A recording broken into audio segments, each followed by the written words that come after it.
Memphis is probably one of the most corrupt cities in the United States when it comes to official corruption. That's one of the reasons the crime problem's so bad. How are you going to expect the streets to be safe when the biggest crooks may be down in City Hall? 5:37 a.m. Memphis, Tennessee. The arrest of Judge Leonard Cates is underway. An operation planned for 3 weeks under the supervision of the Shelby County Sheriff's Office and federal substance investigators. Cates is accused of shielding a local trafficking network, falsifying case outcomes, and laundering millions through his own rulings. Warrants are signed, teams deployed, and the order is simple. Take him alive, secure all financial evidence. His property on Linden Avenue is fortified with private guards and an extensive security system. The operation begins before sunrise, when command believes he will still be asleep. But the first motion from the house is not surrender, it's acceleration. A black SUV belonging to his security detail bursts through the front gate and straight into the sheriff's van. 5:38 a.m. The command truck, parked on the corner of Ashland and Linden, goes loud on the net. Alpha 1, breach window, 90 seconds. Inside the truck, thermal feed from a drone shows 2 heat sources near the gate and 5 more spread through the residence. A perimeter laser grid flickers as debris blocks one of the beams. Captain Romero checks the feed again. The house is a 3-story colonial, 10,000 square feet, dense walls, heavy insulation. The image breaks up in static. One operator reports gunfire from the SUV. 3 rounds, small caliber, direction north. Return fire echoes off brick. The noise carries down the street. The team assumes this is the first engagement. They don't realize yet it's a diversion. By 5:39, flashbangs pop at the main entry. The sound rolls over the roofs like thunder. Alpha 2 moves in through the side door with 6 men, each carrying an M4 and breaching tool. The hallway fills with dust. Strobe lights pulse across cream-colored walls. A portrait falls. Upstairs, a heater kicks on, its heat blooming on the thermal map like a body turning in bed. Command identifies the signature as Subject Probable Target. Romero marks it. The team on the first floor clears room by room. Kitchen, dining, hallway. No resistance, no visual. They call it secure. In the garage, a faint metallic clank carries through the concrete. Nobody hears it. 5:40. The crashed SUV is finally silent. Steam pours from under the hood. The security guard inside is bleeding from his ear. His partner tries to crawl out of the passenger side window. Deputies approach low. One shouts, "Hands visible!" The guard raises a pistol instead. 3 shots from an MP7 drop him instantly. The other guard crawls forward, empty hands, shaking. He says the judge is upstairs. He's lying, but no one catches it. The perimeter team relays the statement to command, and Romero locks all units on that assumption. Upstairs, focus up. Inside, the temperature rises as the heater continues to pump. Alpha 2 sweeps up the stairs. Each step creaks under the gear weight. A bedroom door slams at the far end of the corridor. A female voice yells something about paperwork. They breach the door. No judge, just an open laptop streaming 8 camera feeds. One shows the basement corridor, time-stamped 30 seconds ago. The man they're chasing isn't upstairs, he's moving down. The heater's glow fades from the thermal screen, replaced by static interference. Someone realizes the camera feed they're watching is already delayed. 0542. Basement entry. The air smells of bleach and fuel oil. A reinforced door blocks the stairs. Sergeant Liu sets a strip charge, 5 seconds fuse. It misfires once, fizzles, then detonates late. The blast wave strips plaster from the wall. Dust blinds the first 2 men. Beyond the door, a concrete tunnel extends maybe 15 meters. 2 guards fire from the far end, using flashlights to blind the team. Shots spark off the tunnel walls. Liu's men return bursts, loud enough to drown radio chatter. A bullet fragments on the doorframe, grazing an operator's shoulder. He stumbles back. Smoke and dust merge into one thick gray column. Command misreads the situation again. The tunnel's heat spikes on sensors. then vanishes as the dust cools. Romero reads the flat line as area clear. He calls for secondary teams to move to evidence recovery. In the basement, the air still trembles with gunfire. One guard falls, the other retreats toward the garage access hatch. He's covering something, not running. Liu doesn't see the movement. Visibility under 1 meter. He orders a halt. Upstairs, Alpha 3 begins bagging documents and electronics. They are gathering evidence while the target drives away beneath them. 0544. A sound low and distant filters into radio comms. Engine ignition. The garage door sensors register heat bloom, but no movement. Operators think it's a false reading. Outside, a drone at 100 feet altitude catches a flicker of light through the garage window. Orange, pulsing.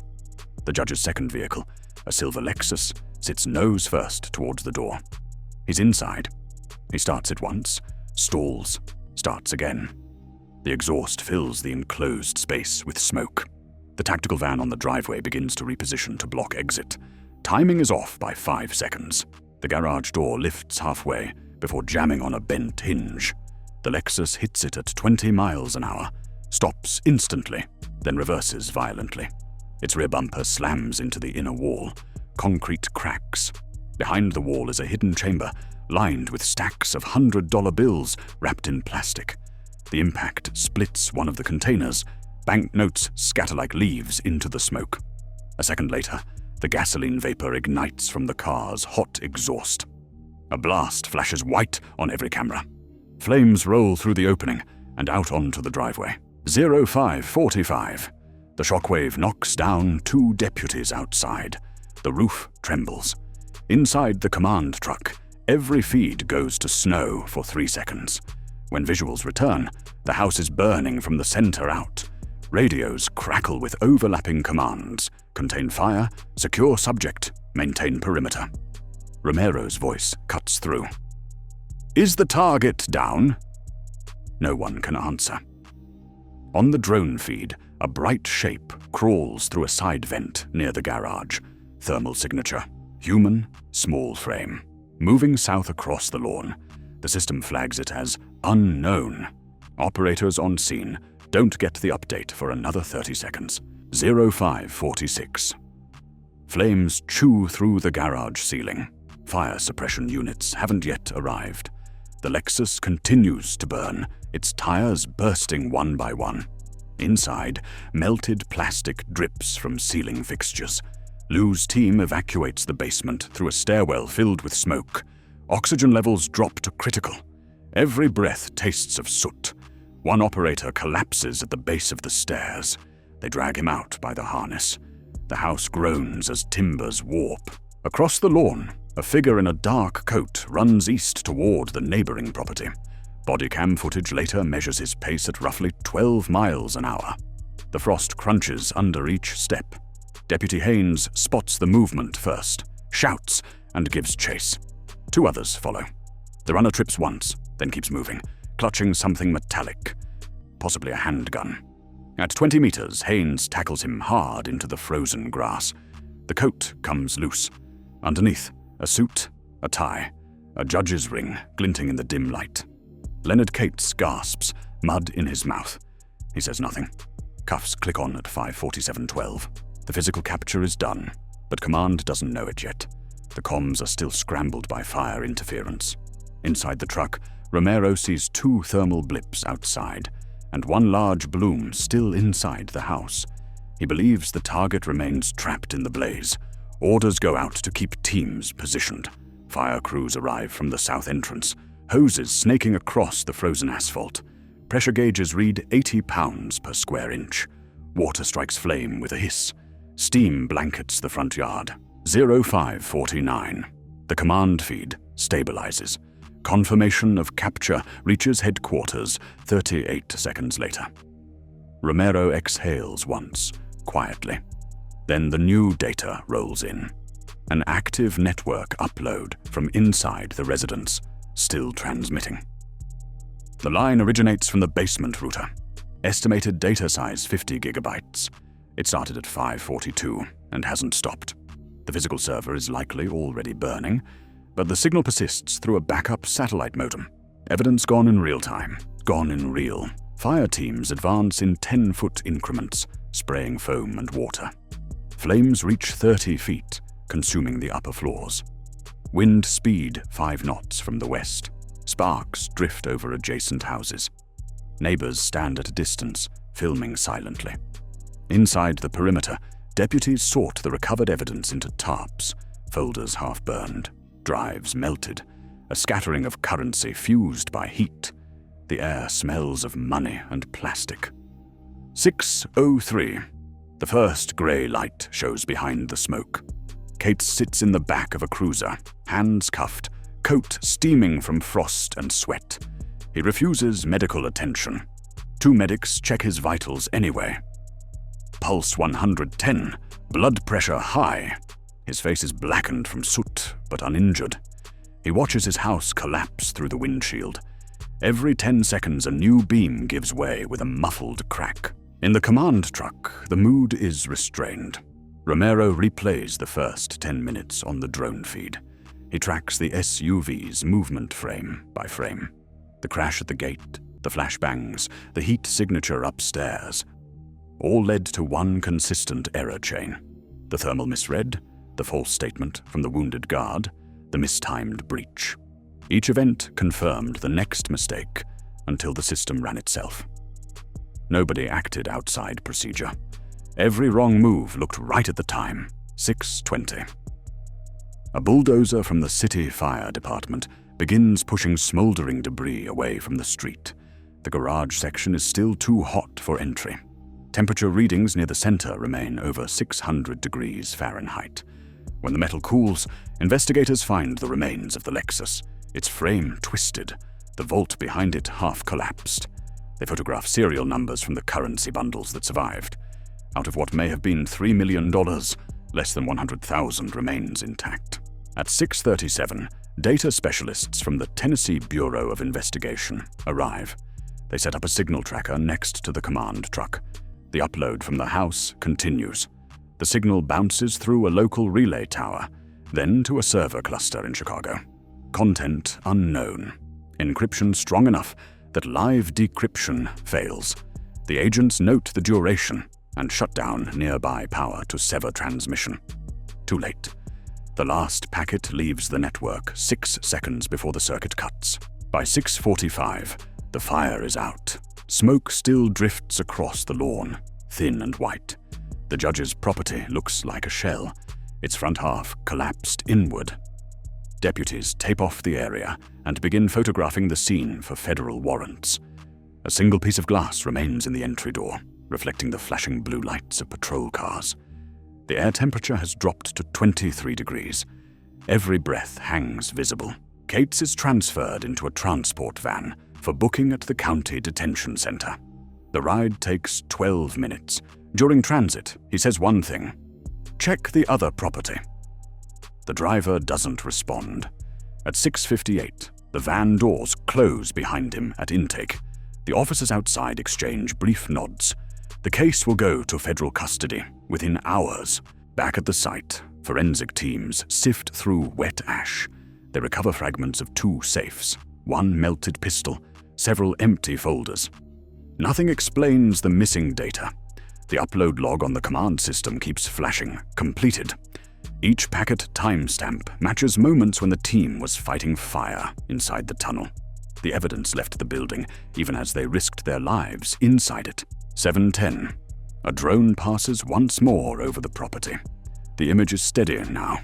From 200 feet altitude, the footprint of the house forms a burned rectangle against the frost. Vehicles encircle it like pieces on a board. The operators collect their gear, helmet lights dimming. The mission clock reads 93 minutes total. 1 target captured, 1 structure destroyed, 1 data leak ongoing. The morning news crews haven't yet arrived. The only witnesses are firefighters rolling hoses and deputies guarding evidence. A single sound remains. The dripping of water off the roof beams into shallow puddles. Temperature sensors register a slow decline. Wind drops to 0. Static from open radios fades into silence. 7:23. The first recovery vehicle hauls away the wrecked SUV. It crawls down Linden Avenue at 15 miles per hour, tail lights flickering red through the grey haze. The metal shell hisses as water trapped inside boils off. Ash drifts in the wake. At the curb, a deputy records the time, 7:23:41, and writes evidence transport on the clipboard. Inside the command truck, Romero leans over the console, entering his final notes. Breach time 5:39, contact time 5:47, containment 5:49, fire origin undetermined, data transfer unresolved. The cursor blinks on the report screen, waiting for closure. He doesn't type another word. 7:31. The property looks stripped bare. Crime scene technicians mark debris fields with yellow tags, mapping each piece of wreckage by laser distance. 12 meters from the driveway to the gate, 3 from the vent to the fence. They move slowly, methodically, their boots crunching through frozen ash. The wind carries a chemical smell from the garage. One investigator finds a warped flash drive embedded in ice, its casing melted to the shape of a coin. Another finds the judge's phone near the vent he crawled through. Battery drained, display cracked, time frozen at 5:45. A forensic specialist slides out the SIM card with tweezers, seals it in plastic, writes a chain of custody tag. Data integrity uncertain. 7:50. The fire is officially out, but thin smoke still snakes from the cracks in the foundation. The front lawn glitters with shards of tempered glass. Power company trucks idle nearby, reconnecting lines severed during the blaze. Inside the house, investigators work in respirators, measuring air temperature. 170 degrees near the center, 70 at the outer walls. They recover only fragments of documents, corners of bills fused together. A single key stamped with a serial number. A medic steps over burned wiring, checking a fallen operator's vitals again. He's stable. His pulse is steady, 88 beats per minute. 8:02. The first sunlight cuts through the haze and flashes across the charred siding. It turns the frost to a mirror. Operators remove helmets and stand by their vehicles. Breath clouds rise in short bursts. The mood is restrained, quiet. One of them picks up a piece of scorched metal, part of the Lexus badge, and sets it on the hood of a cruiser. Another shakes his head at the wreck of the vault wall. No one speaks. There is no celebration, only the slow unwinding of adrenaline. At 8:19, headquarters downtown begins playback of the operation in accelerated mode. 90 minutes compressed into 3. The analysts sit in a dark room, screens flickering, as the crash on the breach, the explosion, and the chase play again in fast succession. Lines of telemetry scroll down one monitor. GPS coordinates, entry angles, timestamps, temperature deltas. One false assumption feeds the next. They trace the data lag between drone and ground feed. 42 seconds. Enough for the target to vanish underground before command caught it. Their conclusion: no procedural error, only the mechanical lag of information flow. The data was right, only late. 9:03. Utility crews restore partial power to the neighborhood. Smoke disperses in thin streaks over the rooftops. A pair of technicians run new lines to the command truck for server offload. On screen, signal monitors confirm no further uploads from the house. The final packet ended at 6:36:54.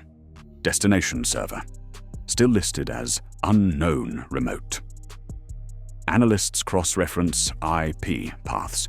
The chain hops through a proxy in Oklahoma, then to a storage node registered overseas. Cates's known companies appear in the metadata. 3 shell firms, 2 inactive. The upload contents remain encrypted. Compression ratio indicating financial records, possibly video. The connection vanished seconds before the circuit break. 9:30. Romero walks one last circuit around the property. The ground is slick with ice and foam. The smell of insulation lingers. He steps over a melted hose and stops near the garage where the vault had been. The snow has started to fall again. Fine powder landing on black concrete and steaming into nothing. His watch reads exactly 4 hours since first contact. The number feels heavy. Around him, photographers finish their last frames, tagging coordinates, storing images in a database that will outlast the memory of sound and heat. The house is silent, except for the drip of thawing water through the wreckage. 9:45. Fire investigators remain behind. They carry thermal sensors and record residual heat readings. 210 degrees in the rubble, down from 600 at dawn. Their notes describe partial collapse, unknown ignition source, likely vapor combustion. They switch off instruments, fold tripods, and load cases into trucks. The streetlights shut off automatically as daylight strengthens. The neighborhood exhales into quiet again. The operation clock resets to ordinary time, but in the digital archive, those 90 minutes remain locked, 5:37 to 7:10. A perfect loop of acceleration, misread, and collision. 10 a.m. The sun clears the rooftops of East Memphis, slicing through what's left of the smoke. At the detention center downtown, Judge Leonard Cates sits in a holding cell, hands cuffed, staring at the concrete wall. His breathing is slow. A guard outside logs the time. Temperature 72 degrees. No one in the building knows that the digital record of his holdings and the connections to 3 still unidentified accounts left the network hours ago. The operation succeeded in body, failed in data. The city hums back into motion. Traffic lights, radio chatter, commuter trains. All unaware that somewhere, in an offshore server no one can reach, the missing archive of Memphis's most protected man continues to copy itself, still alive long after the fire went dark.